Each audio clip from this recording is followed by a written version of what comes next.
Sisi tukiwa owners of the county, Naam.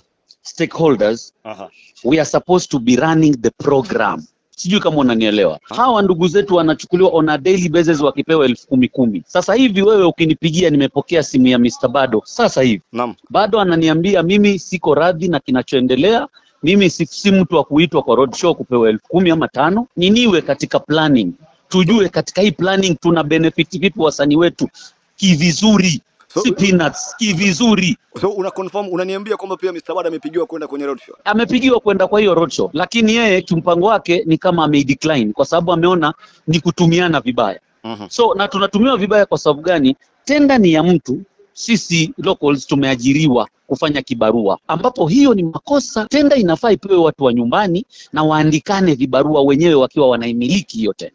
That is the rightful owners of the county.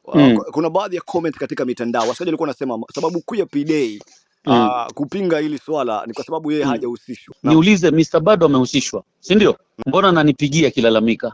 Okay, mimi nalalamika kwa sababu sijahusishwa, sawa. Mr. Bado amenipigia mara 3 leo na amesema P-Day tuko nyuma yako, kila kitu utakachofanya na kuunga mkono. Ukisema press conference tutafanya, ukisema chochote na unga mkono 100%. Kwa nini? Na yeye amehusishwa. Why? It is not right. Let us be truthful and let us be factual. Kitu kama ni mbaya tuiite mbaya, kama ni nzuri tuseme ni nzuri. Period.